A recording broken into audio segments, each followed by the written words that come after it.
Ever had someone toss you aside like trash, only to choke on your glow-up years later? Picture this. You're standing in front of 500 of the most powerful people in America, delivering a speech about legacy and family, values, when the woman you abandoned walks through those marble doors, holding two little boys who look exactly like you did at their age. The silence hits like a freight train. Camera phones start flashing, and suddenly, your carefully crafted empire feels like it's built on quicksand.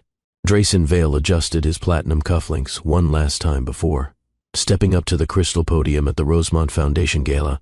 The ballroom sparkled with Manhattan's elite, their diamonds catching the chandelier light like scattered stars. Wall Street titans, tech moguls, and old money aristocrats filled every table, their conversations, creating a sophisticated hum that spoke of billion-dollar deals and generational wealth. Ladies and gentlemen, Drayson's voice carried across the room with practiced authority. Tonight we celebrate not just philanthropy, but the sacred duty of legacy. His steel-gray eyes swept across the audience as he gripped the podium. At 32, he commanded respect without effort. His custom Armani suit fit like liquid obsidian, and his presence filled the space like he owned every inch of it. The massive screens flanking the stage displayed images of children in underfunded schools, their faces bright with hope despite their circumstances. Drayson's voice grew stronger as he continued. Every dollar we raise tonight doesn't just change a life. It builds the foundation for generations yet to come. Because true wealth isn't measured in what we accumulate, but in what we leave behind. Hi viewers, kindly tell us where you're watching from and what time it is. Warm welcome to the family. Enjoy the story. The applause began to build when something shifted in the room's energy. Conversations stopped mid-sentence. Heads turned toward the entrance like synchronized swimmers following an invisible conductor.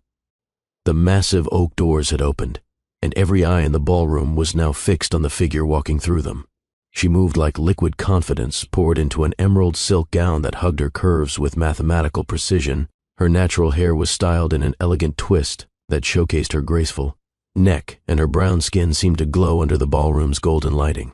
She wasn't just beautiful. She radiated the kind of magnetic presence that made gravity itself seem optional. But it wasn't just her that had stopped the room cold. Two little boys flanked her sides, their small hands clasped in hers.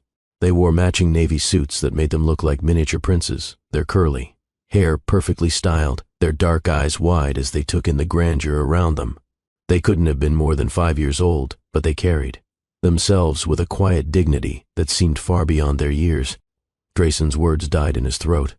The teleprompter kept scrolling, but he couldn't read a single line. His hands gripped the podium so hard his knuckles went white, and his carefully rehearsed speech evaporated like morning mist. Because those boys didn't just look familiar. They looked like him. Not similar, not reminiscent, identical. From their sharp jawlines to the way they tilted their heads when curious, from their thick eyebrows to the small dimple that appeared when they smiled. It was like looking at home movies of himself from 27 years ago, except these children existed. In real time, standing in his ballroom, holding the hand of the woman he'd tried so hard to forget. Zarella Baptiste, the nutritionist who'd turned his world upside down 5 years ago with her quick wit and stubborn principles. The woman who'd challenged every assumption he'd made about relationships and power. The woman he'd dismissed like she meant nothing when she'd needed him most. Now she stood in his sanctuary, looking like she'd stepped off the cover of Essence magazine, radiating success and confidence in equal measure. Her eyes found his across the crowded ballroom, and for a moment, time suspended itself. No words were exchanged, but her message was crystal clear. Surprise. The murmurs started low, like distant thunder, then grew into a rumbling wave of recognition and speculation. Phone cameras began appearing, their flashes creating a constellation of light across the ballroom. The city's social media was about to explode, and Drayson knew it. One of the boys, the one on her left, looked directly at Drayson with eyes that mirrored his own. The child's gaze was curious but unafraid, studying the man on the stage with the kind of intensity that made grown men uncomfortable. Then, in a moment that would haunt Drayson for weeks to come, the little boy raised his free hand and waved. Just waved, like he was greeting an old friend. Drayson's legs went weak. His vision blurred at the edges, and the carefully controlled world he'd built around himself started cracking like ice on a warming lake.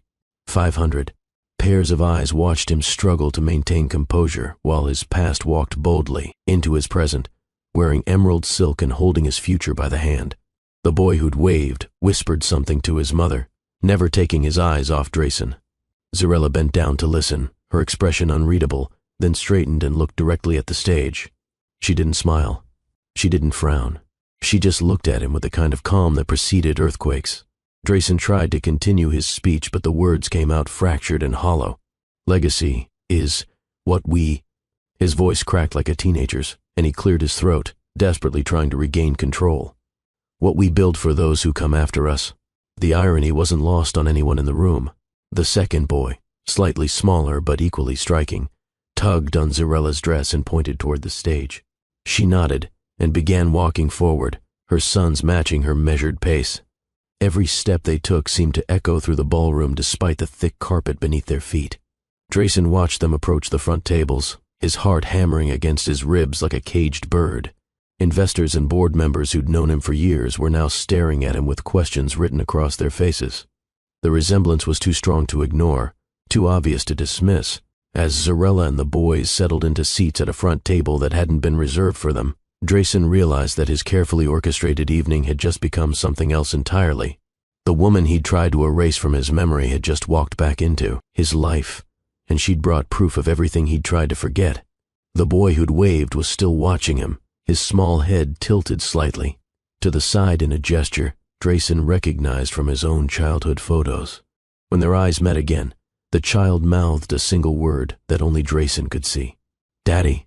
The crystal champagne flute in Drayson's hand shattered against the marble floor, and 500 guests watched the most powerful man in the room stumble backward from his own podium, his face as white as the broken glass at his feet. What happens when the past you buried decides to introduce itself to your future? Share this story if you believe some secrets are too big to stay hidden, and let us know in the comments. Have you ever had your past walk through the door when you least expected it? 6 years earlier, Drayson Vale stood in the penthouse of the Meridian Tower, surrounded by Manhattan's biotech elite. The party buzzed with venture capitalists, pharmaceutical executives, and startup founders, all celebrating another successful investment round. Crystal glasses clinked, designer heels clicked against marble floors, and deals worth millions were discussed between appetizers and aged whiskey. Drayson nursed his green smoothie, feeling slightly ridiculous among the champagne crowd. His personal trainer had put him on a strict nutrition plan, and he wasn't about to break it for social expectations. Besides, at 27, he was already managing a portfolio worth more than most people would see in 10 lifetimes. He could afford to be different. "Interesting choice," a voice said behind him, warm and slightly amused. "Most people at these events are trying to impress each other with how much expensive alcohol they can handle. You're over here sipping what looks like liquefied vegetables." Drayson turned and found himself looking at a woman who seemed completely out of place and absolutely perfect for it at the same time. She wasn't wearing designer anything. Her black dress was simple, elegant, and probably cost less than his watch. Her natural hair was pulled back in a neat bun, and her brown skin glowed like she spent time in actual sunlight instead of boardrooms. But it was her eyes that stopped him cold. They were intelligent, curious, and completely unimpressed by the wealth surrounding them. She looked at him like he was just a person, not a portfolio or a power play. When was the last time someone had done that? "It's a superfood blend," he said, raising his glass slightly. "Kale, spinach, ginger, and a few other things I can't pronounce. My trainer swears it's the secret to maintaining energy during 18-hour workdays." She nodded thoughtfully, like she was actually processing the information instead of just waiting for her turn to talk. "Your trainer knows what they're talking about, though they probably didn't mention that you're missing some key nutrients. That could boost your absorption rate by about 40%. Drayson blinked. Nobody at these parties talked about absorption rates. "You're in nutrition?" "Zarella Baptiste," she said, extending her hand. "And yes, I specialize in nutritional biochemistry, specifically how what we eat affects cognitive function and emotional regulation. I'm here because one of my clients is launching a supplement company and they wanted someone who actually understands the science instead of just the marketing." Her handshake was firm, confident, and lasted exactly the right amount of time. No lingering, no games, no agenda beyond basic politeness. Drayson found it refreshingly honest. "Drayson Vale. I invest in companies that promise to change the world, though most of them just want to get rich trying." He gestured around the room with his green smoothie. What's your professional opinion on this crowd? Zarella glanced around the party, taking in the excessive displays of wealth and status. Honestly, half these people are probably malnourished despite having access to the best food money can buy. Stress, poor sleep, and too much alcohol create nutritional deficiencies that no amount of money can fix. They're running their bodies like sports cars on regular unleaded. And the other half? Smart enough to hire people like me to fix what their lifestyles are breaking. Her smile was knowing but not judgmental. Which category do you fall into? The question caught him off guard. Most people either kissed up to him or tried to sell him something within the first 5 minutes. Zarella seemed genuinely interested in his answer, like she was solving a puzzle instead of working an angle. I'm not sure yet, he admitted. I work constantly, sleep when I remember to, and apparently drink vegetables at cocktail parties. What's your diagnosis, doctor? I'm not a doctor, just someone who pays attention to patterns. She studied him for a moment, her gaze moving from his face to his posture to the way he held his glass. You're disciplined enough to stick to a nutrition plan in a social setting, which suggests good impulse control. But you're here alone, which either means you're antisocial or you don't trust easily. And you're drinking that smoothie like medicine instead of enjoying it, which tells me someone else designed your life and you're just executing it. Drayson stared at her. In 30 seconds, she'd read him more accurately than people who'd known him for years. That's either very impressive or very terrifying. Why can't it be both? Her laugh was genuine, unguarded, and completely magnetic. The human body tells stories if you know how to listen. Most people just aren't paying attention. For the next 2 hours, they talked about everything except business. She told him about growing up in New Orleans, where her grandmother taught her that food was medicine long before it became trendy. He found himself sharing stories about his childhood in Connecticut, where emotional expression was as rare as genuine laughter. She challenged everything he said, not aggressively, but with the kind of intellectual curiosity that made him think harder about his own opinions. When he mentioned his 16-hour workdays, she asked why he needed external validation so badly. When he talked about his investment philosophy, she questioned whether he was building something meaningful or just accumulating zeros. Nobody had ever asked him questions like that. Nobody had ever made him feel like his answers mattered more than his net worth. I should probably get going, Zarella said as the party began to wind down. Early client session tomorrow, and I need my 8 hours if I'm going to be worth anything. 8 hours? Drayson couldn't hide his surprise. I usually get by on 4 or 5. That's not getting by. That's slowly dying. She pulled a card from her purse and handed it to him. If you ever want to learn how to actually take care of yourself instead of just managing your decline, call me. Fair warning though, I don't work with people who aren't serious about change. She turned to leave, then paused and looked back. And Drayson? That smoothie would taste better with a handful of frozen pineapple and a squeeze of lime. Life's too short to drink medicine that tastes like punishment. Drayson watched her walk away, disappearing into the Manhattan night like she'd never been there at all. He looked down at her business card, simple white cardstock with elegant black lettering. Zarella Baptiste, nutritional consultant. Your body is the only home you'll ever have. Let's make it a good one. He called her the next morning. Their first session was supposed to be about meal planning and supplement timing. Instead, they spent 3 hours talking about stress, sleep, and why he felt like he was constantly running towards something he couldn't name. She didn't just redesign his nutrition plan, she made him question everything about how he was living his life. The second session turned into dinner. The third became a weekend in the Hamptons. By the fourth, they were sharing hotel rooms in Aspen and debating philosophy between ski runs. For 6 months, Drayson experienced something he'd never had before, a relationship, with someone who saw past his portfolio to the person underneath. Zarella challenged him, supported him, and made him laugh in ways he'd forgotten were possible.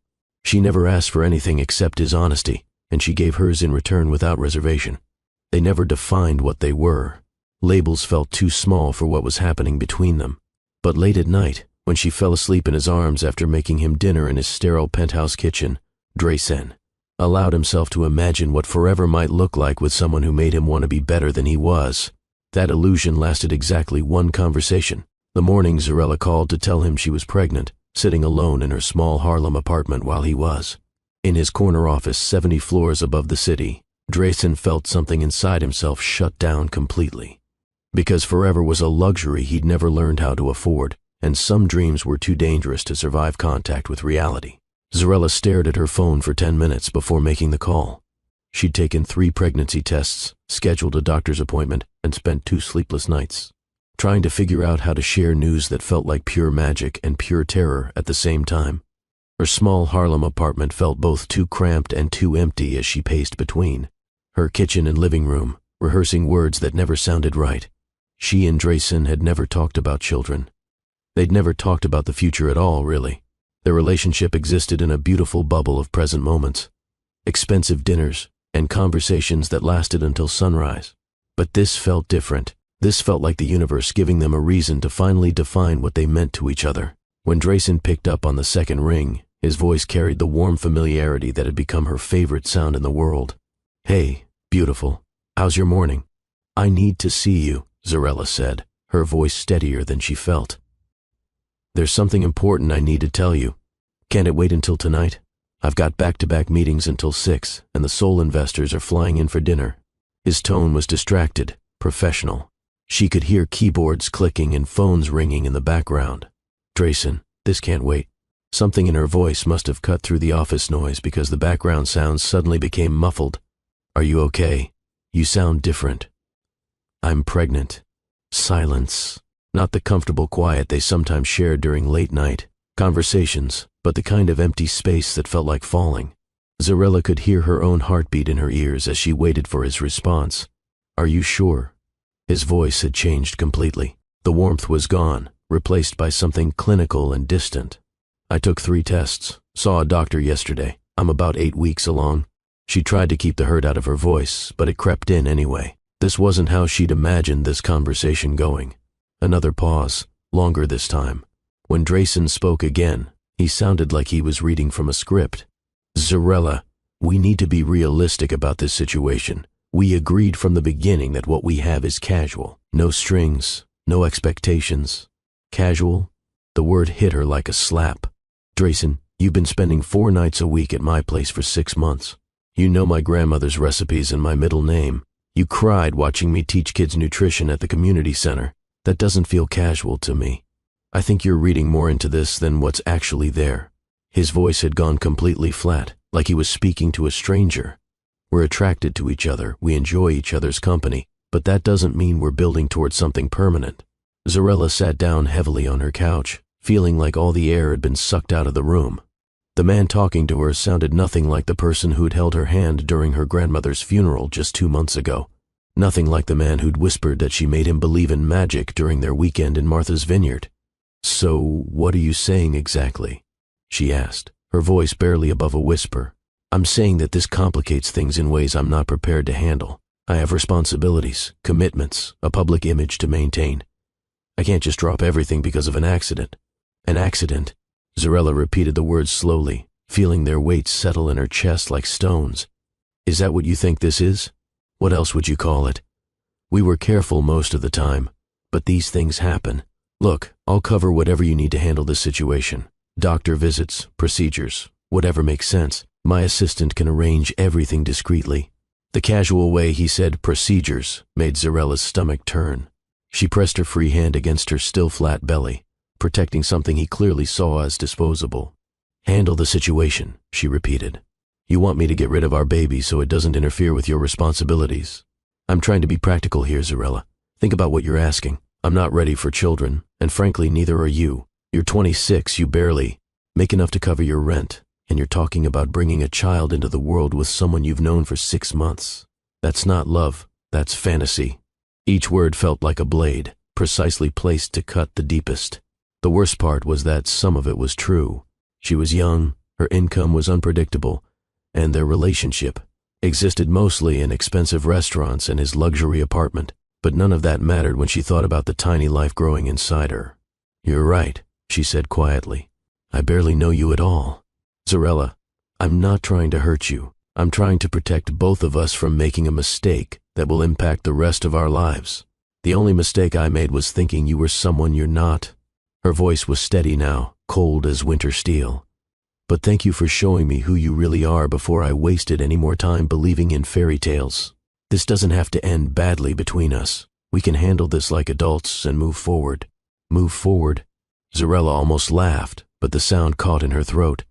"Drayson, there is no us to move forward with. There never was. You just made that crystal clear. I think you're being emotional right now. Maybe we should talk about this when you've had time to process everything rationally. That's when something inside Zarella snapped completely.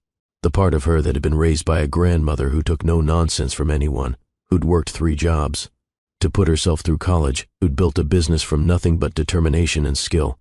"Let me save you the trouble of another conversation," she said, her voice sharp as broken glass. "I don't want your money, your procedures, or your rational solutions. I don't want anything from you at all. This baby and I will be just fine without you." "Zarella, wait.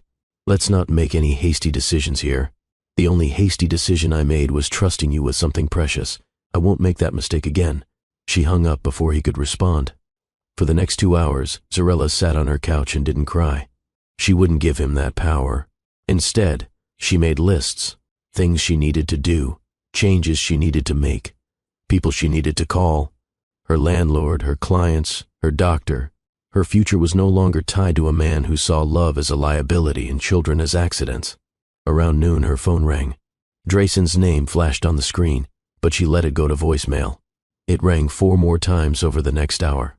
She never answered. The voicemails were variations on the same theme. He'd been too harsh. They needed to discuss options. He wanted to help her make the right decision. Not once did he say he was sorry. Not once did he say he'd been wrong. And not once did he sound like the man she'd fallen in love with. By evening, she'd made her decision. She was keeping the baby, with or without him. She was also keeping her dignity, which meant no more phone calls, no more explanations, and no more hoping he'd transform into someone capable of love. 3 days later, she found an envelope slipped under her apartment door. Inside was a check for $50,000 and a business card for a legal firm that specialized in discreet family planning solutions. No note, no explanation, just money and a way to make the problem disappear. Zarella tore up the check and threw the business card in the trash, but she kept the envelope because it reminded her of exactly how much she was worth to the father of her child, the cost of his convenience. 2 weeks after that, she went for her first ultrasound alone. The technician moved the wand across her belly, and suddenly the room filled with a sound like underwater heartbeats. Fast, strong, and absolutely determined to exist. "Is that?" Zarella started to ask. "2 heartbeats," the technician said with a smile. "Congratulations, you're having twins." Zarella stared at the grainy black and white screen showing 2 tiny figures curled together like they were protecting each other. Her hand moved to her belly, and for the first time since that phone call, she smiled. "Hear that?" She whispered to the babies growing inside her. "You're not accidents, you're miracles. And we're going to prove it." Outside in the hallway, she could hear other couples celebrating their news together. But Zarella didn't feel alone anymore.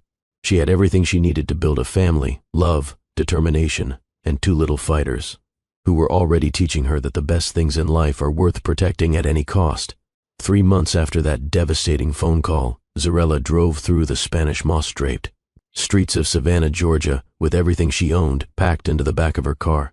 The humid air carried the scent of jasmine and possibility as she navigated the cobblestone roads looking for the small storefront she'd rented sight unseen based on nothing but photos and a leap of faith.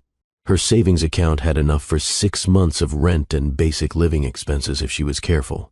She'd closed her nutrition practice in New York, said goodbye to clients who'd become friends, and left behind a life that had never felt fully hers anyway. Now, at 25 weeks pregnant, she was starting over in a city where nobody knew her story or judged her choices. The space she'd rented was smaller than her old apartment, but it had large windows, facing the street, and enough room for a few tables and a small kitchen. Her vision was simple, a wellness cafe that served nutritious food. To working families who couldn't afford expensive healthy options, she'd offer sliding scale nutrition consultations, teach cooking classes for parents, and create the kind of community space she'd needed but never found in Manhattan. "Body Alchemy Cafe," she said aloud, testing how the name sounded in the quiet space. It felt right. Transformation through nourishment, magic through science, healing through food. Everything Drayson had dismissed as insignificant, she was about to prove essential. The first month was harder than she'd expected. Her feet swelled from standing too long, her back ached from lifting equipment, and some nights she fell asleep at the small table she'd set up as her temporary desk, surrounded by business permits and supplier contracts. But every morning, she placed her hands on her growing belly and reminded her sons that they were building something together. Because she'd decided they were boys. Not because of any medical confirmation yet, but because of the way they moved inside. Her during the hardest moments, like they were telling her to keep fighting. She'd started talking to them while she painted the cafe walls sunshine yellow and hung local artwork from struggling artists. "Your daddy thinks you're mistakes," she told them one evening as she assembled her first batch of tables. "But I know better. You're going to change the world, one meal at a time." The cafe opened on a Tuesday morning in October with no fanfare and 3 customers. By the end of the first week, word had spread through the neighborhood about the pregnant woman who made healthy food affordable and never turned anyone away, even when they couldn't pay full price. Zarella developed a barter system that kept her afloat and fed people who needed it most.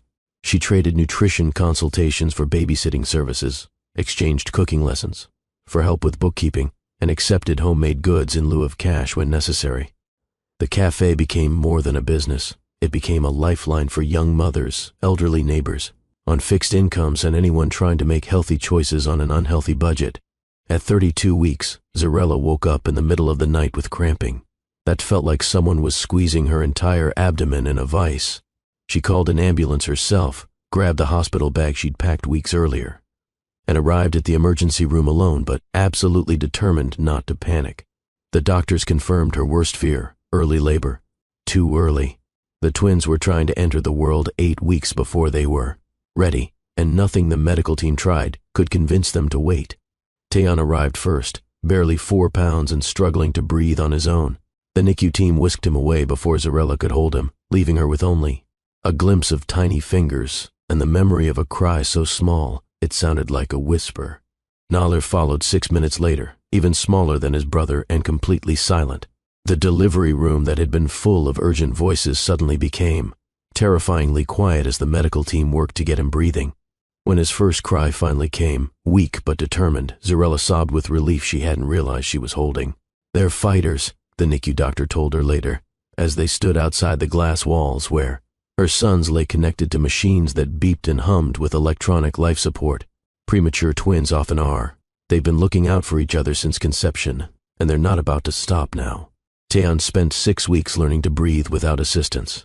His lungs were underdeveloped, and every day brought new challenges that tested both his strength and Zarella's resolve. She spent 12 hours a day beside his incubator, reading nutrition textbooks aloud, and playing soft music through speakers the nurses let her connect to his bedside.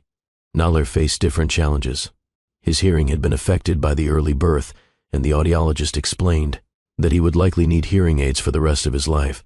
But when Zarella placed her hand on his chest and hummed lullabies her grandmother had sung to her, his heart rate stabilized in ways that impressed the entire medical team. "Some people are natural healers," one of the nurses told her. "Your boys are lucky to have you." Those weeks in the NICU taught Zarella things about love she'd never understood before. Love wasn't the butterflies and passion she'd felt with Drayson. It was sitting beside an incubator for 14 hours straight, pumping breast milk every 3 hours around the clock, and celebrating the victory of a baby gaining 2 ounces in a week. Real love was quiet determination, consistent presence, and the absolute refusal to give up when everything seemed impossible. The medical bills were overwhelming, even with insurance. Zarella's cafe had been closed for 2 months, and her savings were gone. But the community she'd started building rallied in ways that restored her faith in human goodness. Customers organized fundraisers, local restaurants donated meals and complete. Strangers left cash in a jar by the hospital's family waiting area.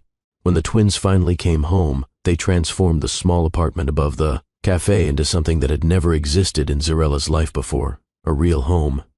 Taeyeon slept best when he could hear the bustle of the cafe below, and Naler's face lit up when customers waved at him through the apartment windows. Zarella reopened Body Alchemy Cafe with a new mission. It wasn't just about healthy food anymore.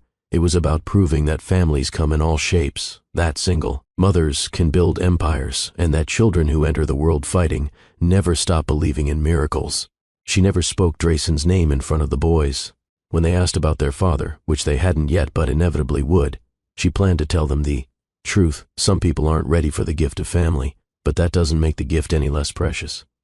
Late at night, when both boys were finally sleeping and the cafe below was quiet, Zarella would look out her window at the savannah squares draped in Spanish moss and remember the woman she used to be. That woman had needed a man's approval to feel valuable, had measured her worth by someone else's interest, and had believed that love required sacrifice of self. This woman, the one shaped by premature births and midnight feedings and the daily choice to keep building something beautiful, knew better. She had learned that the most profound love doesn't diminish you, it reveals exactly how strong you were all along. On the twins' first birthday, as she watched them take tentative steps around the cafe while customers cheered, an envelope arrived addressed to Body Alchemy Cafe. Inside was an invitation printed on heavy cream cardstock with gold lettering. The Rosemont Foundation cordially invites you to cater our annual gala, recognizing outstanding contributions to child welfare and community development. At the bottom of the invitation, in smaller print, was the name that made her blood run. Cold and her spine straightened with determination, founder and chairman, Drayson Vale. Zarella looked at her sons, now walking and babbling and filling the cafe, with the kind of joy that made customers linger longer than they'd planned. She thought about the life they'd built together, the community that supported them, and the strength she'd discovered in herself over the past 2 years. Then she picked up her phone and called the number on the invitation. "We'd be honored to cater your event," she told the coordinator, her voice steady as steel. Because some conversations were 5 years in the making, and it was time to show a man, who dismissed them as accidents, exactly what miracles looked like when they grew up. Have you ever had someone write you off, only to come back stronger than they ever imagined possible? Share this if you believe that sometimes the people who underestimate us are just giving us the space we need to prove them wrong. The emerald silk gown had been her grandmother's, altered to fit perfectly and updated, with modern tailoring that made it look like it cost more than most people's cars. Zarella stood in front of her bedroom mirror, adjusting the delicate gold jewelry that caught the light like captured starfire. At 31, she had learned the difference between dressing to impress and dressing to remind yourself of your own power. Tonight, she needed her power more than she'd needed anything in years. "Mama, you look like a princess," Taeyeon said from the doorway, his 5-year-old eyes wide with admiration. He wore a navy suit that made him look like a miniature businessman, complete with a clip-on tie he'd insisted on choosing himself. "Thank you, baby." Zarella knelt to adjust his collar, her hands steady despite the storm of emotions churning in her chest. "Remember what we talked about tonight? Stay close, use our inside voices, and shake hands like we mean business," Nalir recited from beside his brother. His hearing aids were nearly invisible, custom-fitted and designed to look like sophisticated earpieces rather than medical devices. He wore an identical navy suit, but had chosen a bow tie instead of a regular tie because it made him feel more fancy. "And if anyone asks us questions," Zarella prompted, "we smile and say our names and that our mama makes the best food in Savannah." Taeyeon finished, grinning to show the gap where he'd lost his first tooth the week before. Zarella's heart clenched with pride and protectiveness in equal measure. Her sons had no idea they were about to meet the man whose DNA they carried, but who had never shown interest in their existence. To them, this was just another catering job, another chance to help Mama work and meet new people. She'd been catering high-end events in Savannah for 3 years now, building a reputation that stretched from Atlanta to Charleston.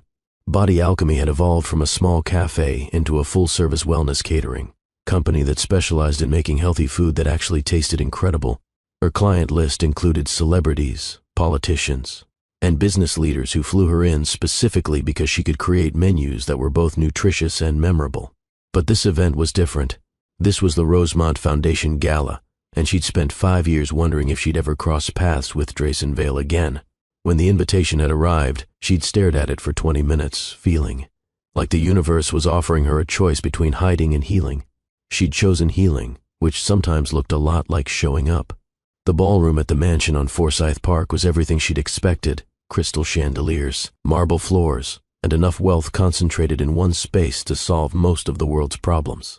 Zarella had arrived 3 hours early with her catering team to set up, and she'd used that time to transform the space into something that reflected her vision rather than just her employer's expectations. Instead of traditional heavy hors d'oeuvres, she'd created a series of interactive food stations that encouraged mingling and conversation. Her team wore elegant black uniforms instead of typical catering whites, and every dish was designed to be both Instagram-worthy and genuinely nourishing. The menu featured Southern ingredients elevated with international techniques, telling the story of how diverse influences could create something entirely new and beautiful. By the time the guests began arriving, Zarella had positioned herself at the central beverage station where she could observe without being obvious about it.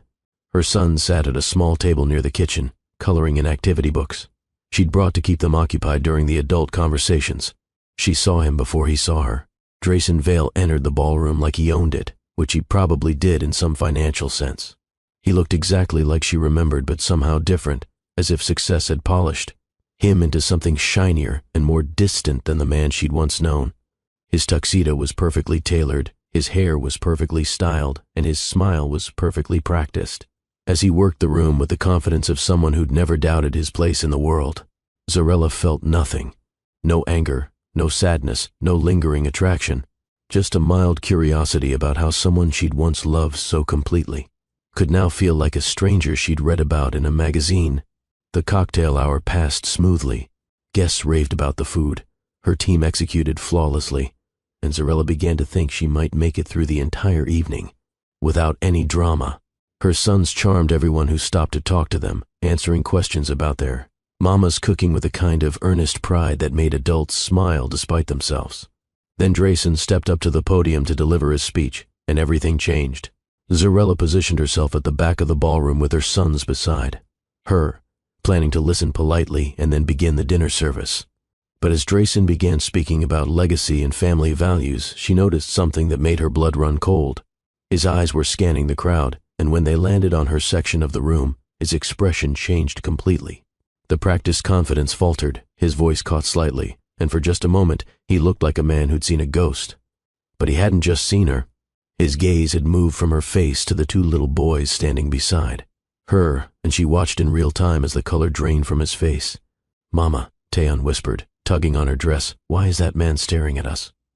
Before she could answer, Nalir looked directly at the stage and tilted his head in that way he did when he was trying to figure out a puzzle.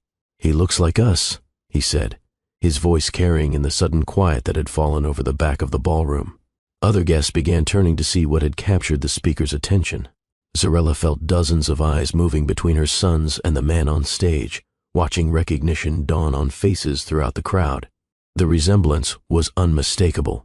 Taeyeon had Drayson's jawline and intense stare. Nalir had his smile and the way he held his head when concentrating. Zarella made a decision that surprised even herself. Instead of trying to blend into the background or hustle her sons out of the room, she guided them forward through the crowd toward the front of the ballroom. If this moment was going to happen, it would happen on her terms. Every step felt like walking through water, with conversations stopping and whispers following in their wake. Camera phones appeared, recording a drama that was unfolding in real time. But Zarella kept her chin high and her sons close, moving with the grace of someone who belonged exactly where she was. When they reached the front tables, a coordinator appeared with apologies about seating that hadn't been arranged. But Zarella smiled and guided her sons to seats that had mysteriously become available in the front row. Someone had clearly recognized what was happening and made space for them. From 3 feet away, the resemblance between Drayson and the boys was impossible to ignore. They sat quietly, coloring in their books, completely unaware that they'd just exploded. Their father's carefully controlled world, simply by existing in the same space as him. Drayson tried to continue his speech, but his voice was shaky and his hands were trembling as he gripped the podium. He kept losing his place, forgetting his lines, and glancing at the boys like he was trying to solve an equation that didn't make sense. Finally, Taeyeon looked up from his coloring book directly at the man on stage. Their eyes met across the distance, and Zarella watched her son's face light up with the kind of innocent recognition that children sometimes have for people they've never met but somehow know. Taeyeon raised his small hand and waved, just once, with the unself-conscious friendliness that made him impossible not to love. The gesture broke something in Drayson completely. The crystal glass in his hand slipped and shattered against the marble floor, the sound echoing through the ballroom like a gunshot. He stepped backward from the podium, his perfect composure cracking like ice in warm water. 500 guests watched the most powerful man in the room struggle to maintain control while 2 little boys colored peacefully. In the front row, completely unaware that their simple presence had just rewritten everyone's understanding of the evening, and Zarella sat between her sons, radiant in emerald silk, watching the man who'd once dismissed them as accidents discover that some truths are too powerful to be silenced by money or status or carefully constructed public images. 3 days after the Gala explosion that had every social media platform buzzing with speculation. Drayson Vale sat in his lawyer's office, demanding answers to questions everyone already knew. The viral videos and photos had been dissected by entertainment blogs, financial news outlets, and gossip magazines from Atlanta to New York. The resemblance between him and the two boys was so striking that late night talk show hosts were making jokes about cloning technology. But Drayson wasn't laughing. He was spiraling. "I need definitive proof," he told his attorney Marcus Chen, while pacing behind the mahogany desk like a caged animal. "Those children could belong to anyone. The resemblance could be coincidental. I won't be manipulated by some elaborate scheme to extract money from me." Marcus had known Drayson for 8 years, had helped him navigate hostile takeovers and billion-dollar mergers. But he'd never seen him this rattled. The man who could read market trends like poetry and negotiate deals while others were still figuring out the stakes was completely undone by two 5-year-old boys and their mother's calm confidence. "Drayson, I've seen the photos. The entire internet has seen the photos. Those children look exactly like your baby pictures. Even if you wanted to deny paternity, no court in America would believe you after what happened at that gala. Then we get a court-ordered DNA test. Make it official. Remove any doubt. And what exactly do you think that will accomplish?"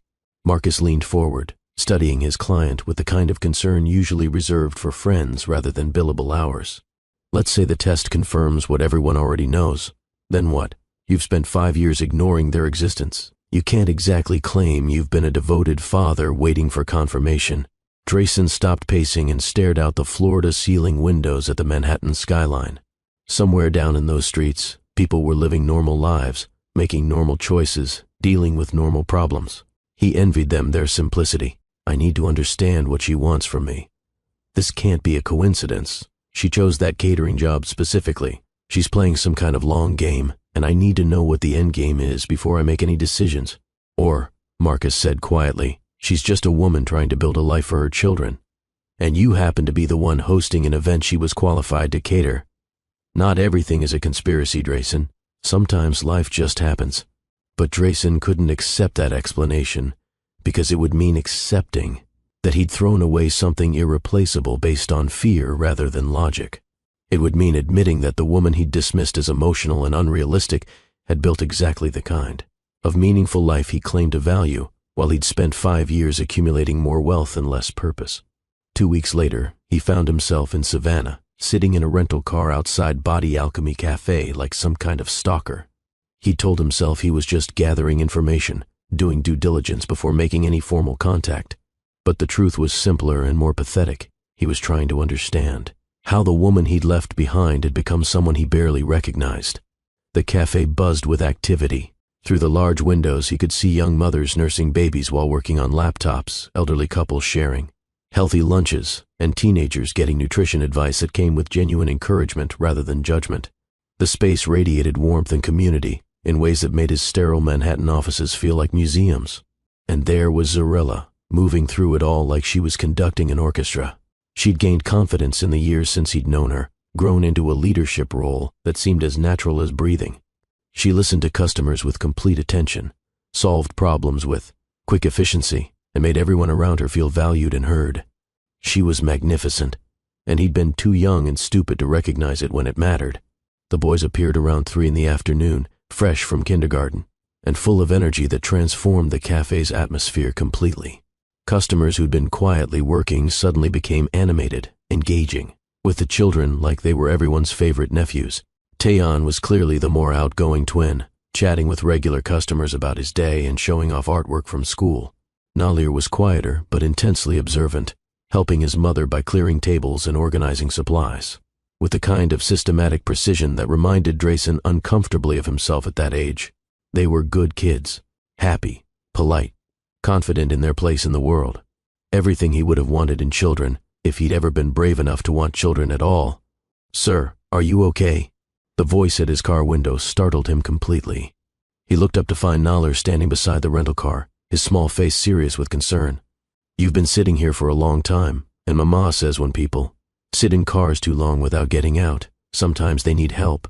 Drayson's mouth went dry. Up close, looking at Nalir was like staring into a funhouse mirror that showed his own childhood reflected back at him. The same dark eyes, the same thoughtful expression, the same way of tilting his head when trying to solve a problem. "I'm fine," he managed to say, his voice rougher than he'd intended. "Just thinking about some things." "Are you thinking about sad things? Because when I think about sad things too long, Mama makes me hot chocolate, and we talk about happy things instead. Do you want me to get my mama?" The innocent offer hit Drayson like a physical blow. This child, who had no idea who he was offering comfort to a stranger because that's what his mother had taught him to do. Kindness as a default response, generosity without expectation of reward. "No, that's okay," Drayson said, struggling to keep his voice steady. "But thank you for asking." "That's very kind of you." Nalir studied him for another moment, then brightened with sudden recognition. "You look familiar. Do you know my mama?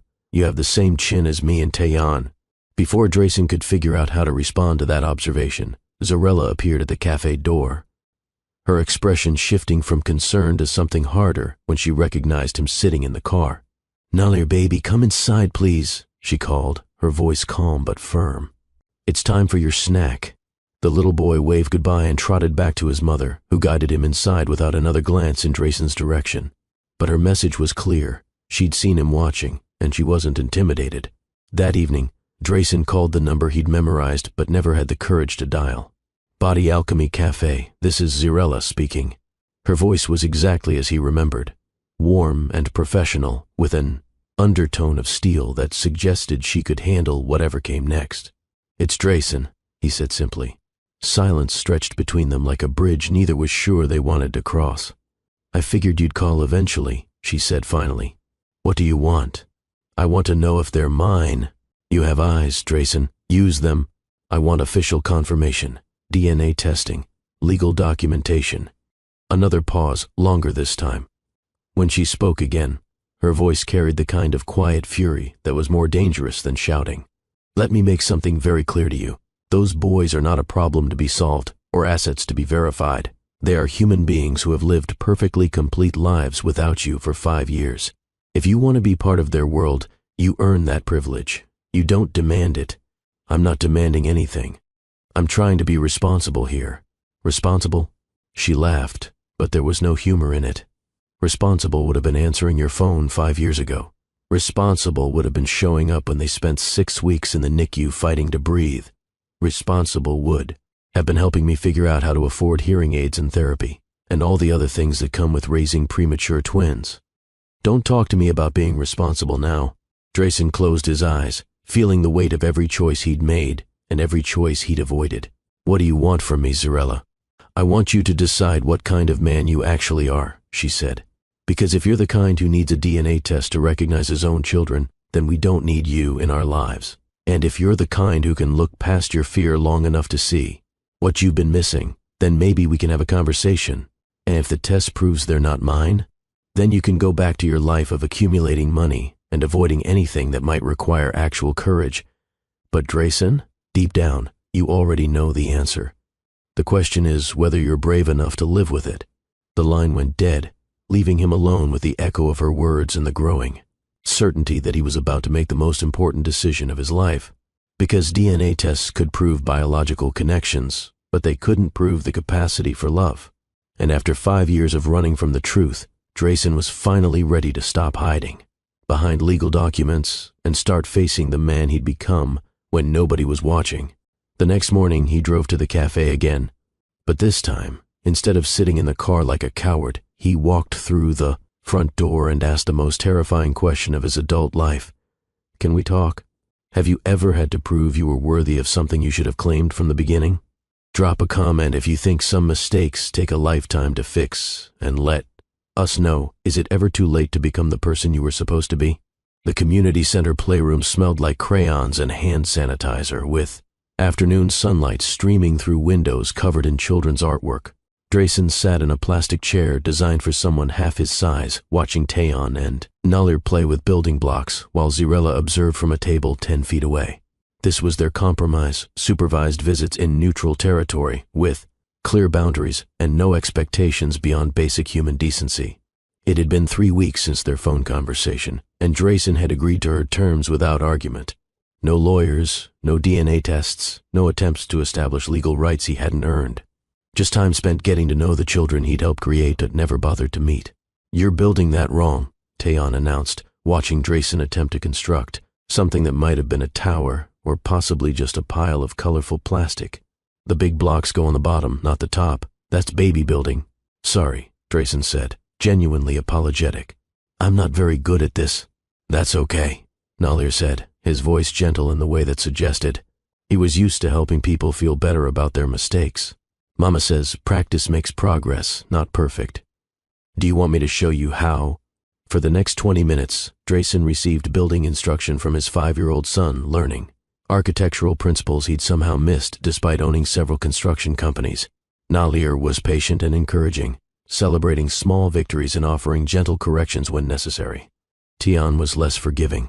He watched Drayson with the kind of suspicious assessment that suggested he inherited more than just physical features from his biological father. Every movement, every word, every gesture was being evaluated and filed away for future reference.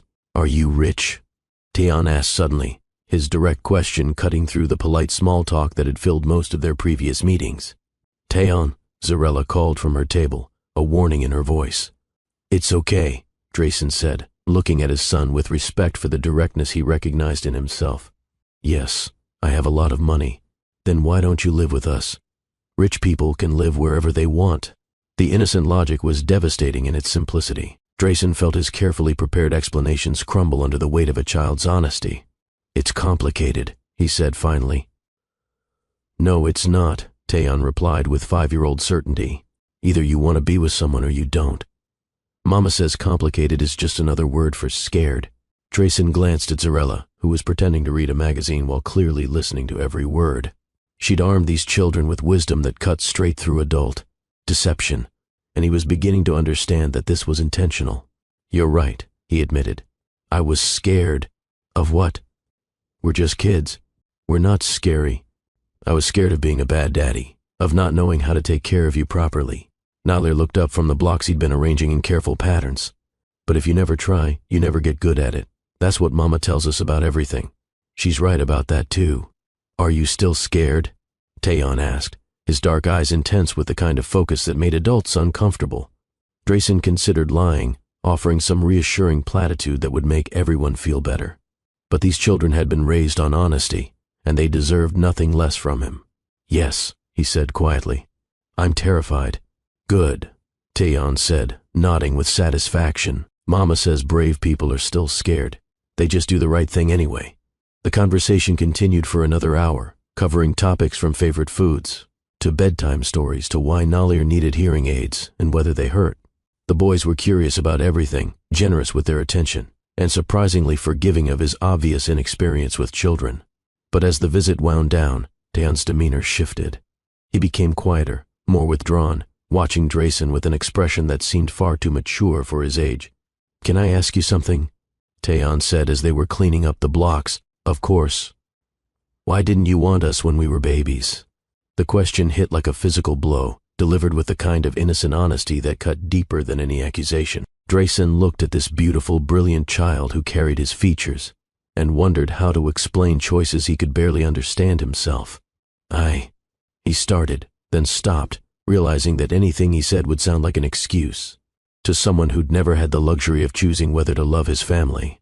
"We were in the hospital for a long time," Taeyeon continued, his voice matter-of-fact but his eyes watchful. "Mama showed us pictures. We were really small and had to stay in special beds with machines to help us breathe. She says that's when families are supposed to come together and help each other. But you weren't there." Drayson felt something break inside his chest, a pain so sharp and unexpected that he couldn't breathe properly. He looked at Nahlir, who was watching him with concern, then at Taeyeon, who was waiting for an answer with the patience of someone who'd been waiting his entire life. "I should have been there," he said, his voice cracking like a teenager's. "I should have been there for all of it. I should have been holding your mother's hand when she was scared, and sitting beside your beds when you were, learning to breathe, and reading you stories when you came home. I should have been there, and I wasn't. And that's the biggest mistake I've ever made in my life." Tears he hadn't cried since childhood began flowing before he could stop them. Not the careful, controlled emotion of a businessman managing a difficult conversation, but the raw, overwhelming grief of someone finally understanding what he'd lost. "I don't know how to be a daddy," he admitted, his voice barely above a whisper. "I never had a good example, and I was so afraid of hurting you that I hurt you worse by staying away. I'm sorry. I'm so sorry." Nalir moved closer, his small hand reaching out to touch Drayson's face with the gentle concern he'd shown in the car that day. "You're crying like me," he said softly. "I cry when I'm sad about things I can't change. But some things can change," Taeyeon added, his voice thoughtful. "If you want to learn how to be our daddy now, maybe you could practice. Mama says everything gets easier with practice." Drayson looked at these two extraordinary children who had every reason to reject him and were instead offering him hope he didn't deserve. He thought about all the years he'd wasted, all the moments he'd missed, all the bedtime stories he'd never read and scraped knees he'd never kissed better. "Would you like that?" he asked. "If I learned how to be your daddy?" "Only if you really want to," Taeyeon said with a kind of serious consideration. That suggested he'd thought about this conversation many times.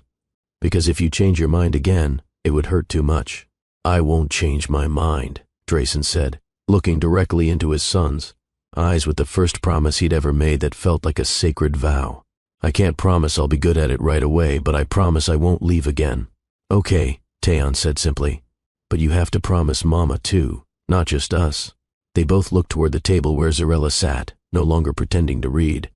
Her face was streaked with tears she hadn't bothered to hide, and her expression was a mixture of pain and possibility that made Drayson's heart ache with regret for all the time they'd lost. "Mama," Nalir called softly, "he wants to learn how to be our daddy. Do you think that's okay?" Zarella walked over to where they sat, surrounded by scattered building blocks and honest conversation. She knelt down to be at eye level with all three of them, her sons and the man who was finally ready to become their father. "Daddies aren't just for playing with," she said, her voice gentle but firm. "They're for middle-of-the-night fevers and homework help and teaching you how to be good men. They're for every day, not just the easy ones. Are you sure that's what you want?" Drayson looked at her, then at his sons, then back at her. For the first time in 5 years, he knew exactly what he wanted and exactly what it would cost him. "Yes," he said, "I want all of it. The hard parts, the scary parts, the parts I don't know how to do yet. I want to be their father, and I want to earn your forgiveness, and I want to spend the rest of my life making up for the time I wasted being afraid." "Then you can start by reading us a story," Taeyeon said practically. "Mama always reads to us before dinner, but she says different voices make stories better." As Drayson reached for the picture book Nalir handed him, his hands shaking slightly with nervousness and hope, he realized that redemption didn't come with guarantees or contracts or legal documentation. It came with small moments, daily choices, and the terrifying courage to love someone more than you loved your own comfort. But as he opened to the first page and saw 2 little boys settle beside him with the trust he'd never earned but was being given anyway, he understood that some gifts were worth any amount of fear.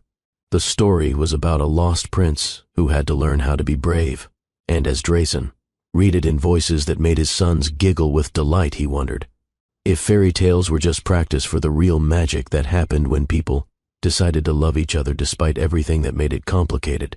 6 weeks into their cautious experiment with supervised visits, Zarella found herself doing something she'd sworn she'd never do, considering letting Drayson into her real life instead of keeping him contained in neutral spaces.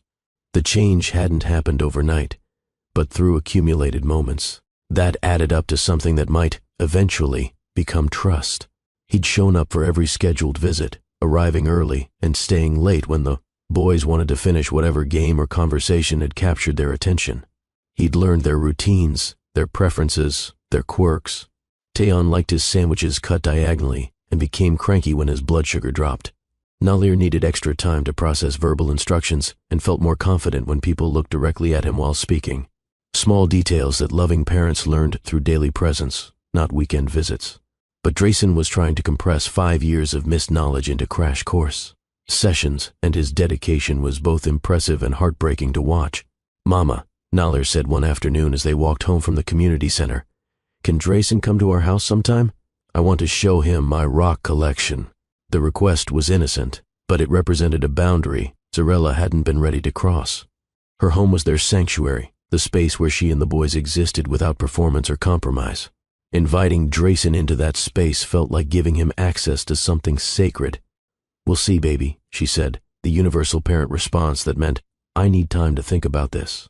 But that evening, As she tucked the boys into their beds and listened to their prayers, she found herself reconsidering. They were asking about their father with increasing frequency, not just during visits, but during ordinary moments throughout their days.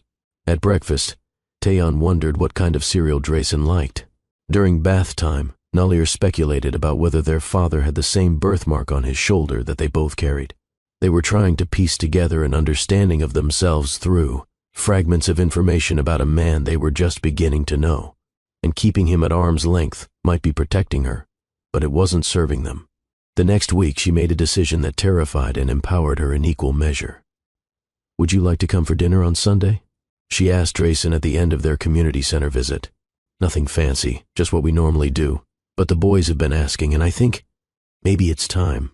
Drayson's face lit up with an expression of gratitude so intense it made her chest tighten with unexpected emotion. "Are you sure?" "No," she said honestly, "but I'm willing to try." Sunday dinner at the Body Alchemy Cafe's upstairs apartment was chaos, orchestrated by love and held together by routine. The boys helped set the table while Zarella finished cooking, their chatter filling the small space with energy that bounced off walls decorated with their artwork and family photos. Drayson arrived with flowers for Zarella and small gifts for the boys, geology books for Nalier's rock obsession and a set of building blocks more sophisticated than anything they'd used at the community center for Taeyeon's architectural interests. The gifts were thoughtful without being excessive, showing he'd been paying attention to their interests rather than trying to buy their affection. "Can you help me mash the potatoes?" Zarella asked him, offering a task that would keep him occupied while she finished the rest of the meal. "Fair warning, I don't use a masher. We do everything by hand in this kitchen." For the next 20 minutes, Drayson learned to cook the way Zarella had learned from her grandmother, with intuition, conversation, and the understanding that meals were about more than nutrition.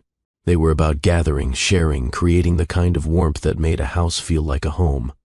"You're actually good at this," she observed, watching him fold ingredients together with surprising gentleness. "I wouldn't have expected someone who lives on takeout and restaurant meals to have any kitchen instincts." "I used to cook with my grandmother when I was little," he admitted, his hands stilling for a moment.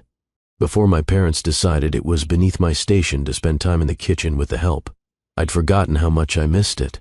It was the first personal detail about his childhood he'd shared, and Zarella felt a small shift in her understanding of him. Beneath the wealth and privilege was someone who'd also lost connection to the simple pleasures that made life meaningful. Dinner was revelation disguised as ordinary family time.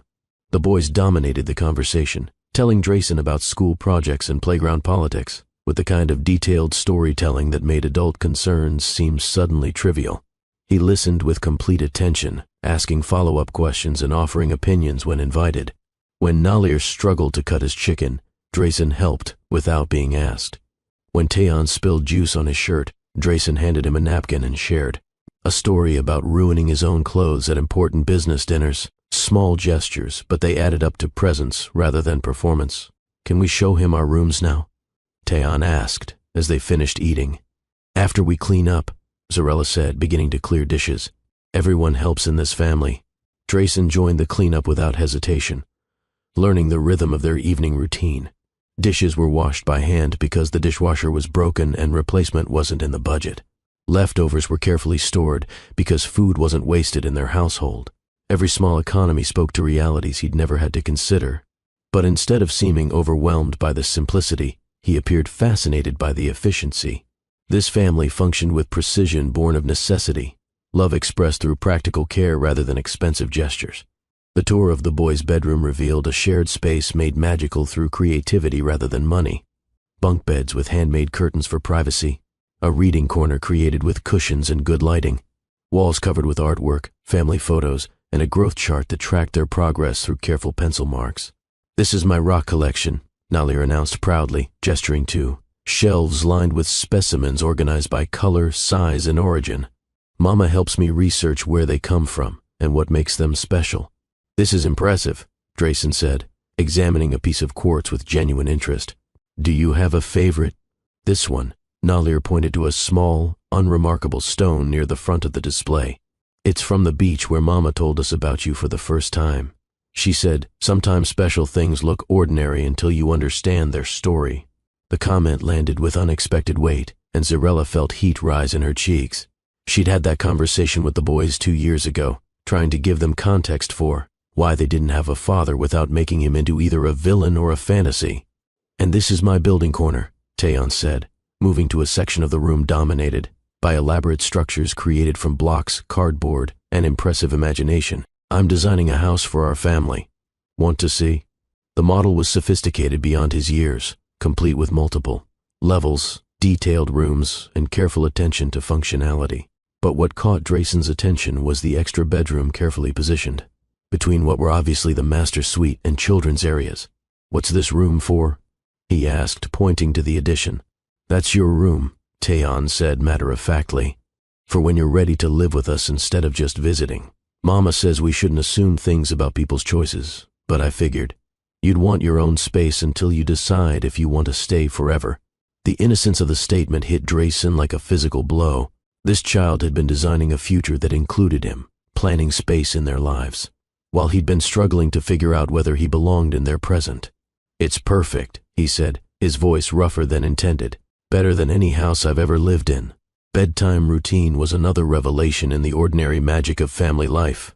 Baths were supervised but independent, pajamas were chosen by personal preference, and teeth were brushed, with the kind of negotiation that made Zarella wonder how she'd ever had patience for difficult clients. "Story time," she announced once everyone was clean and ready for sleep. "Who wants to pick tonight's book?"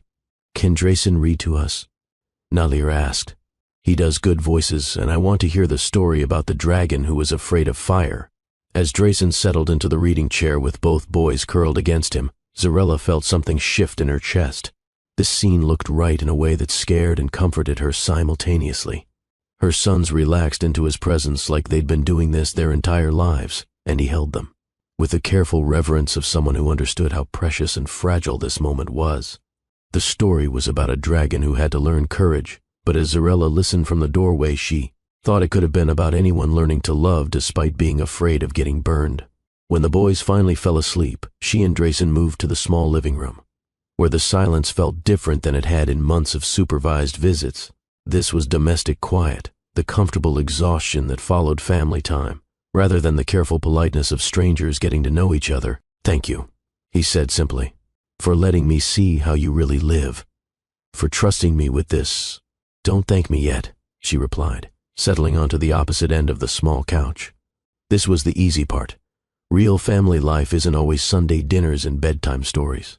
It's also middle-of-the-night fevers and grocery store meltdowns and homework battles that test your patience and sanity.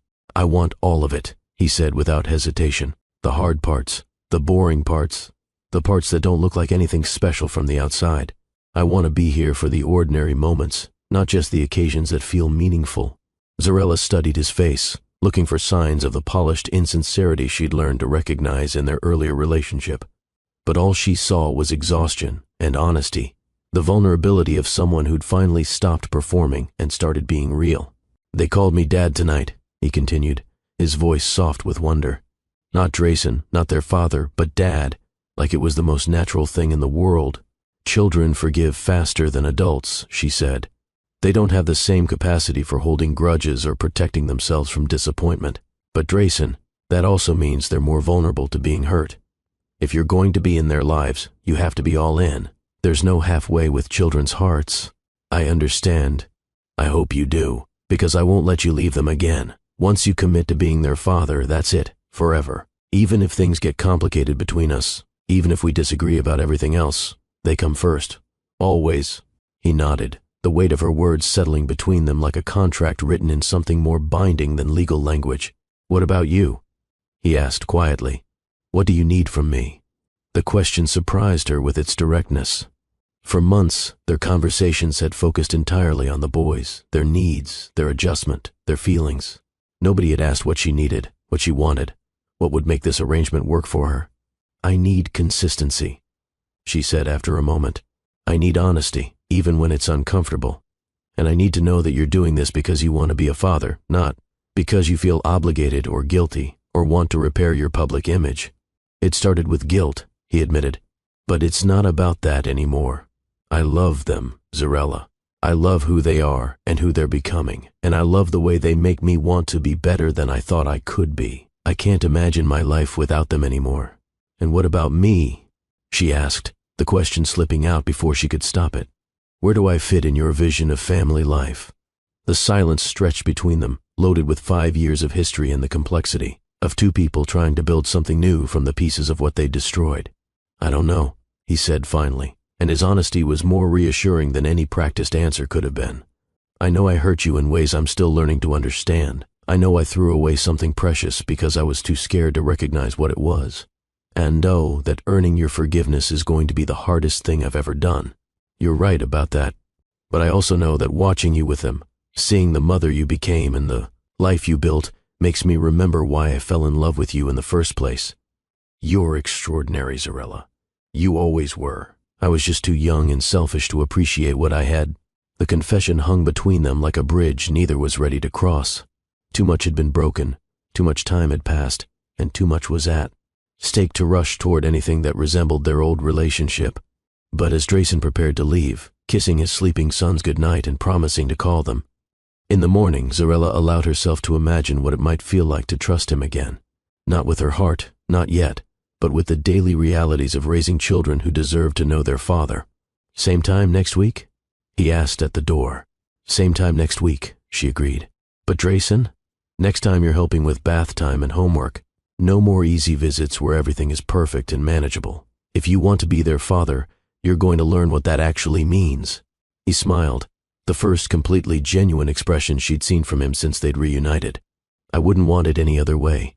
As she watched him drive away, Zarella pressed her hand to the window and wondered if redemption always felt this terrifying and hopeful at the same time. Have you ever had to learn to trust someone who broke your heart, not for your own sake but for your children's?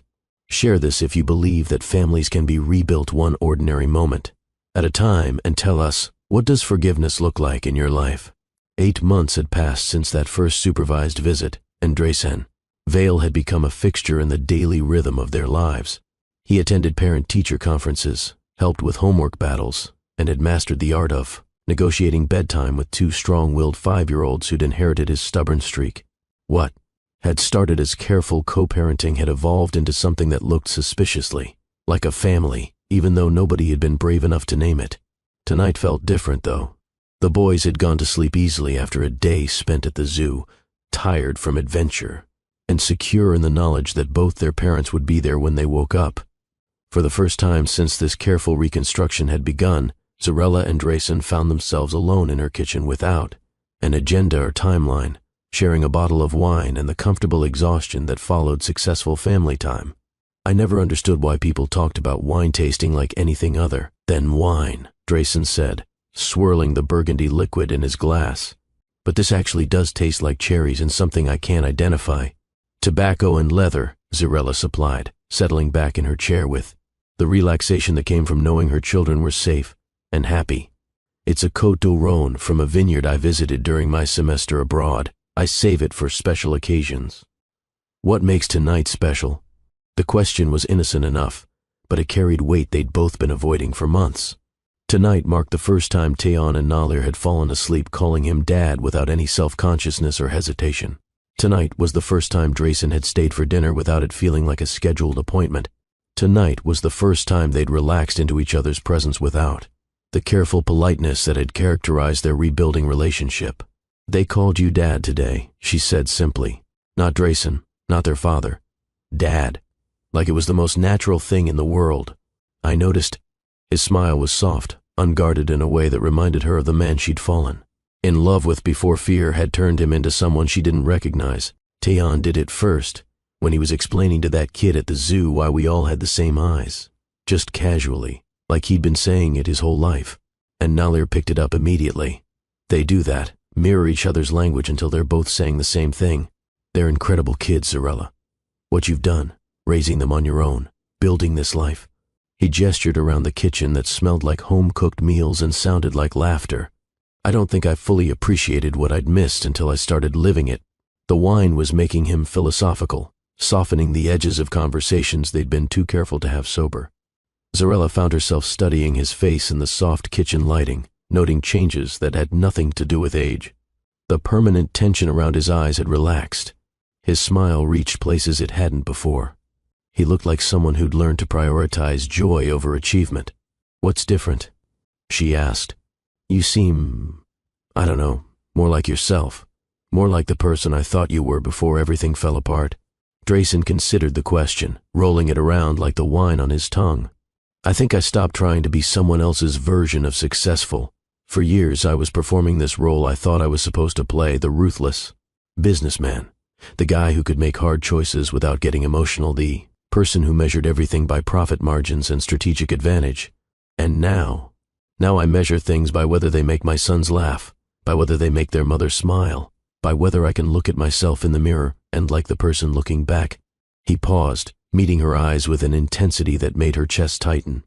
By whether I'm becoming someone worthy of the family I almost threw away.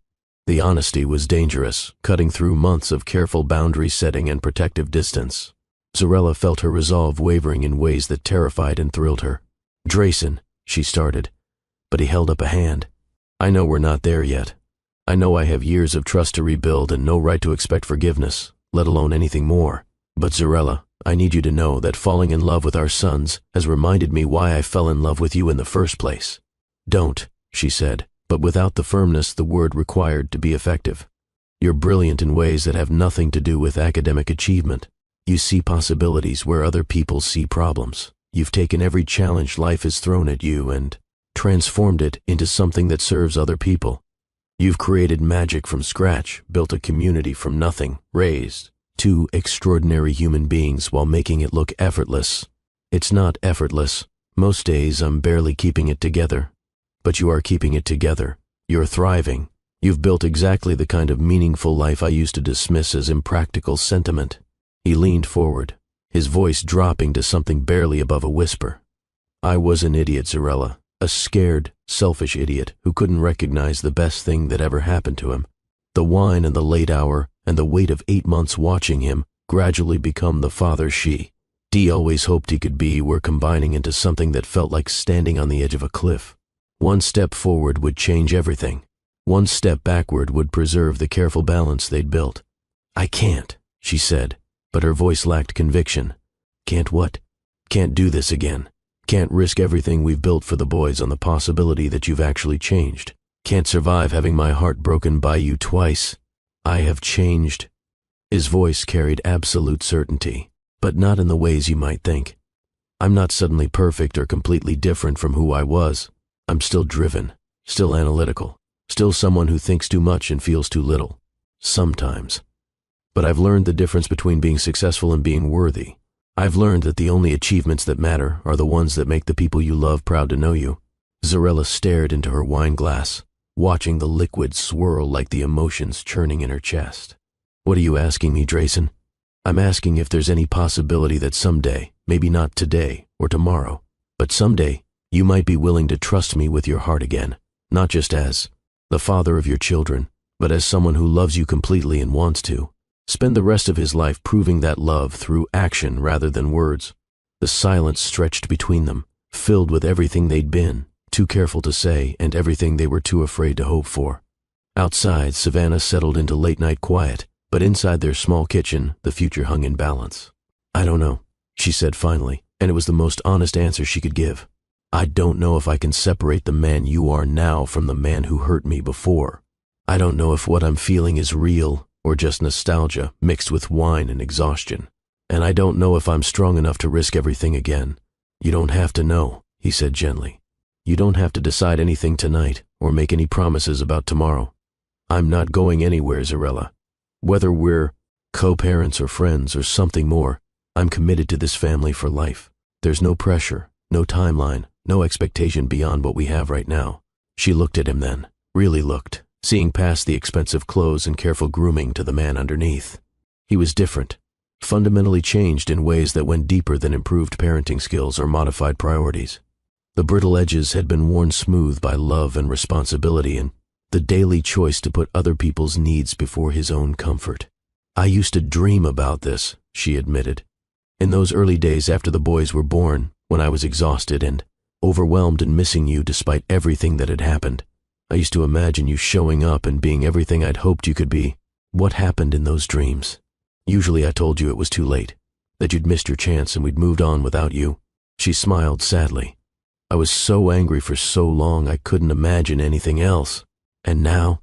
Now I'm not angry anymore. I'm cautious and scared and protective of what we've built, but I'm not angry. And that terrifies me more than the anger ever did, because anger was armor. This feels like standing naked in the rain. Drayson reached across the small table, not to touch her but to place his hand near hers, offering connection without demanding it. I know I don't deserve another chance. I know I threw away something precious and I have no right to expect to get it back. But if you're ever ready, if you ever decide you want to try again, I promise you'll never doubt my commitment. To you, to the boys, to this family we're building together. Zarella stared at his hand so close to hers, remembering what it felt like to trust someone completely. The wine and the hour and the weight of watching him become the father she'd always hoped he could be were making her brave in ways that probably weren't wise. Ask me again in 6 months, she said quietly. When the novelty of family life is worn off, and you've dealt with real problems and ordinary stresses, when you've had time to be sure this isn't just guilt or nostalgia or wanting something because you can't have it. And if I ask you in 6 months, I don't know what I'll say, but I promise I'll give you an honest answer. He nodded, accepting her terms with the patience of someone who'd learned that the best things were worth waiting for. 6 months it is. As they sat in comfortable silence, finishing their wine and listening to the old house settle around them, Zarella allowed herself to imagine what it might feel like to trust him again. Not just as a father or co-parent, but as the man who'd once made her believe in forever before, teaching her that some people weren't ready for the responsibility that came with being loved. But people could change. She was living proof of that, and maybe, just maybe, he was too. I should go, he said finally, though neither of them moved to end the evening. You should, she agreed, making no effort to clear the wine glasses or escort him to the door. Will you walk me out? In a minute. They sat in the quiet kitchen for another 10 minutes, neither speaking but both reluctant, to end a conversation that had changed everything without changing anything at all.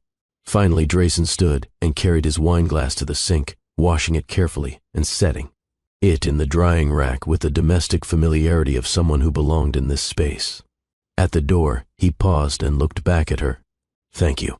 For tonight, for the past 8 months, for giving me the chance to become someone worthy of them, of you. Don't make me regret it, she said, but without the warning edge the word should have carried. I won't. After he left, Zarella stood in her kitchen and finished her wine alone, thinking about second chances and the difference between forgiveness and trust. Outside her window, Spanish moss swayed in the summer breeze, and somewhere in the distance, church bells chimed midnight. 6 months felt like forever and no time at all. But maybe, if she was very lucky and he was very patient and they were both very careful with the fragile thing growing, between them, it would be just enough time to figure out whether some love stories deserve a second chapter. 1 year and 3 days after the night that changed everything, Drayson Vale stood backstage at the Rosemont Foundation Gala, adjusting his tie with hands that were steady for the first time in memory. The same crystal chandeliers cast the same golden light across the same marble floors, but everything else had transformed completely. The foundation itself had evolved under new leadership that prioritized community impact over tax benefits. Instead of writing checks to feel philanthropic, they'd restructured their entire approach to focus on sustainable change through direct partnership with grassroots organizations. Body Alchemy Cafe had become their flagship nutrition program, with Zarella designing wellness initiatives that were being replicated in underserved communities across the Southeast. But the biggest change wasn't in the foundation's mission or the ballroom's setup or even the guest list that now included community leaders alongside billionaire donors. The biggest change was in the man preparing to address the crowd from the same podium where he had once lost his composure so completely that video clips had become internet memes for months. 5 minutes, Mr. Vale, the event coordinator said, appearing beside him, with the kind of efficient energy that kept high-end galas running smoothly. Thank you, Maria, Drayson replied, checking his watch and glancing toward the ballroom entrance. Has the Baptiste family arrived yet? They're in the green room with the other honored guests, she said with a smile that suggested she was one of many people who'd been following their story with invested interest. Your sons asked me to tell you they're wearing their fancy listening faces tonight. Drayson laughed, recognizing Taeyeon's phrase for the expression they wore during important grown-up conversations they didn't fully understand but knew they were supposed to take seriously. At 6 years old, the twins had developed distinct personalities while maintaining the close bond that had helped them survive their difficult start in the world. Taeyeon had grown into a natural leader with strong opinions and the confidence to express them. He asked hard questions, challenged assumptions, and had recently informed his kindergarten teacher that traditional family structures were too limiting for creative people. He wanted to be an architect like his building blocks suggested, but also a chef like his mama, and maybe a businessman like his dad, but the kind who helps people instead of just making money. Nalir had emerged as the family diplomat, equally comfortable mediating playground disputes, and charming elderly cafe customers with his thoughtful observations about the world. His hearing aids had become conversation starters rather than sources of self-consciousness, and he'd developed a talent for reading people's emotions that served him well in navigating complex family dynamics. He wanted to be a teacher, a scientist, and a feelings doctor who helped people understand why they made the choices they made. Both boys had inherited their parents' intelligence and their grandmother's wisdom, creating a combination that was equal parts delightful and exhausting for the adults trying to keep up with their rapid development. "Mr. Vale," Maria prompted gently. "It's time." Drayson walked to the wings of the stage where he could see the ballroom filling with familiar faces and new ones. The crowd was different this year, more diverse in every way that mattered, representing the kind of inclusive community the Foundation was working to build rather than just the exclusive circle that could afford $1,000-a-plate dinners. And there, at a front table that had been reserved specifically for them, sat his family. Zarella wore midnight blue silk that made her skin glow like starlight, her natural hair styled in an elegant updo that showcased the simple diamond earrings he'd given her for Christmas. She looked like royalty, but more importantly, she looked happy. The careful tension that had marked their early rebuilding phase had given way to genuine comfort with the life they were creating together. The boys flanked her in matching charcoal gray suits, their hair neatly styled but not slicked down, their faces bright with excitement about being included in such an important grown-up event. Taeyeon waved when he spotted his father in the wings, a gesture that made half the ballroom turn to see what had captured his attention. Nalir offered a more subtle thumbs up, accompanied by the kind of encouraging smile that suggested he understood his dad might be nervous and wanted to offer support. 6 months ago, Drayson had asked Zarella the question that had been building between them since that wine-soaked conversation in her kitchen, not with grand romantic gestures or expensive rings, but during an ordinary Tuesday evening while they were cleaning up after dinner and the boys were arguing about whose turn it was to choose the bedtime story. "I love you," he'd said simply, pausing with a dish towel in his hands and soap suds on his sleeves.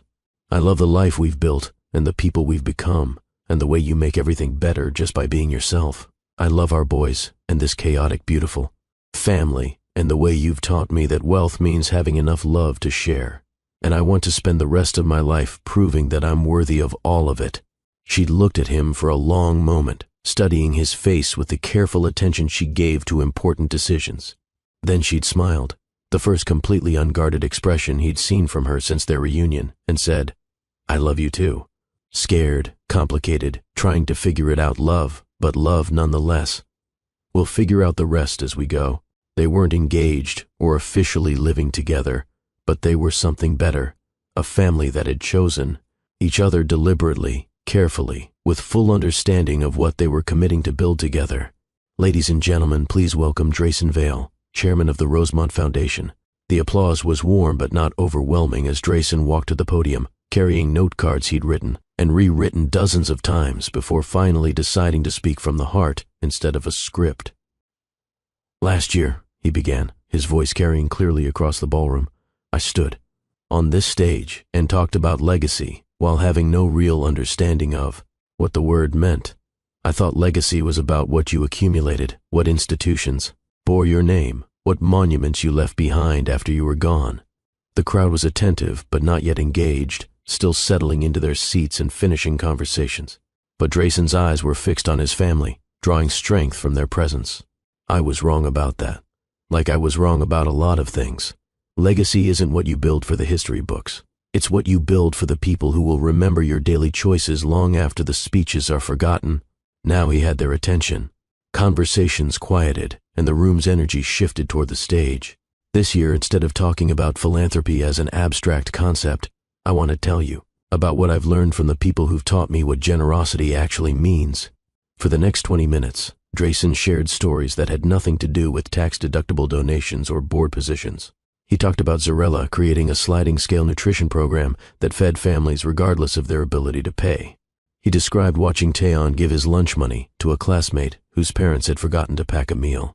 He recounted Nalir teaching an elderly neighbor sign language so they could communicate during her weekly visits to the cafe. True wealth, he said, looking directly at his family, isn't measured in what you can buy. It's measured in what you can build, what you can heal, what you can create from love instead of fear. The applause began before he finished speaking, not the polite acknowledgement of a duty fulfilled, but the enthusiastic response of people who'd been moved by something authentic. The Rosemont Foundation's mission has evolved this year, and I want to be transparent about why. We've learned that sustainable change doesn't come from writing checks to feel good about ourselves. It comes from partnering with people who are already doing the work, amplifying voices that have been ignored, and investing in communities that know exactly what they need but lack the resources to implement their solutions. He gestured towards Zarella, who was listening with the focused attention she gave to everything important. Tonight, I'm proud to announce that Zarella Baptiste will be joining the Rosemont Foundation as our Director of Community Wellness, overseeing the expansion of her nutrition programs to 15 cities across the Southeast. The applause was thunderous, with people rising to their feet to acknowledge someone. Many of them had been following through social media and word of mouth for months. Zarella stood gracefully, accepting the recognition with the poise of someone who'd spent years building credibility through action rather than announcement. But more importantly, Drayson continued as the crowd settled back into their seats. I want to thank the people who taught me that leadership isn't about commanding respect. It's about earning trust through daily choices that put other people's needs before your own comfort. His voice caught slightly as emotion threatened to overwhelm the careful control he'd maintained throughout the speech. My sons, Taeyeon and Nalir, have shown me that courage isn't the absence of fear. It's doing the right thing even when you're scared. They've taught me that love isn't something you fall into accidentally. It's something you choose to build deliberately, one conversation and one day at a time. Both boys were beaming now, Taeyeon bouncing slightly in his chair with excitement while Nalir sat perfectly still but radiated pride like a small, well-dressed son. And their mother, the extraordinary woman who built a family and a business and a community from nothing but determination and grace, has shown me what real strength looks like. Not the kind of power that comes from having more money than problems, but the kind of influence that comes from making everyone around you believe they're capable of miracles. Zarella's hand moved to her heart, her eyes bright with unshed tears that made Drayson's chest tighten with love so profound it felt like drowning and flying at the same time. Legacy, he concluded, his voice steady now with absolute certainty, is bedtime stories and homework help and showing up for the ordinary moments that matter more than the occasions that make headlines. It's teaching your children that family isn't just about DNA, it's about the daily choice to love each other through everything that tries to tear you apart. The standing ovation lasted 3 full minutes, but Drayson barely noticed. His eyes were fixed on his family, the 3 people who'd taught him that redemption wasn't about erasing past mistakes, but about becoming someone worthy of the forgiveness you'd been given. As he left the stage, the event coordinator stopped him with a smile. That was beautiful, Mr. Vale. Your family must be very proud. I hope so, he said, watching Taeyeon and Nalir navigate the crowd toward him with the confidence of children who knew exactly where they belonged. I'm certainly proud of them. Zarella reached him first, her eyes bright with emotion and possibility. That was perfect, she said, standing close enough that he could smell her perfume and feel the warmth radiating from her skin. You've come so far from the man who couldn't finish a speech about family values without falling apart. I had good teachers, he replied, pulling her close for a hug that felt like coming home after a long journey. Dad, Taeyeon called, pushing through the crowd with Nalir close behind. Everyone said you did good. Can we get dessert now? Fancy desserts that match our fancy clothes? Absolutely, Drayson laughed, scooping up both boys for hugs that made his expensive tuxedo wrinkle and his heart feel like it might burst from happiness. Whatever kind of fancy desserts you want. As they made their way toward the dessert table, stopping every few steps for congratulations and conversations, Drayson reflected on how much had changed since that first disastrous gala. The same ballroom, the same chandelier light, but everything else transformed by the simple act of choosing love over fear. He thought about the scared young man who'd once thrown away the best thing in his life because he couldn't imagine being worthy of something so precious. He thought about the woman who'd raised 2 extraordinary children while building a business and a community from scratch. He thought about the boys who'd taught him that family wasn't about perfection, but about showing up consistently, especially when it was hard.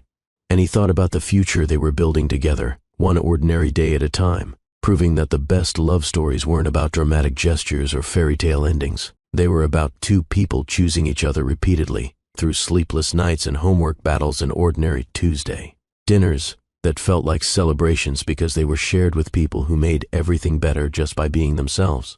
Later that night, after the gala ended and the boys were asleep in their own beds and Zarella was curled against his side in the home they'd finally decided to share officially, Drayson whispered the truth he'd learned through heartbreak and healing. Some endings are really beginnings in disguise. What's beginning? She murmured sleepily. Everything, he said, kissing the top of her head and listening to the sound of his family breathing peacefully around him. Everything that matters. Sometimes the most powerful stories aren't about revenge or dramatic justice. They're about ordinary people choosing to love each other despite everything that makes it complicated. Sometimes the greatest victory is simply showing up for the people who matter most, day after day, until showing up becomes the foundation for everything beautiful you build together. Have you ever discovered that the ending you thought you wanted wasn't nearly as beautiful as the beginning you never saw coming? If this story moved you, please subscribe to our channel and turn on notifications so you don't miss more stories about love, redemption, and the courage it takes to choose family over fear. Share your thoughts in the comments below and let us know what's the most beautiful beginning disguised as an ending in your own life. Your story might inspire someone else to believe in second chances, and that's the kind of legacy that changes the world one heart at a time.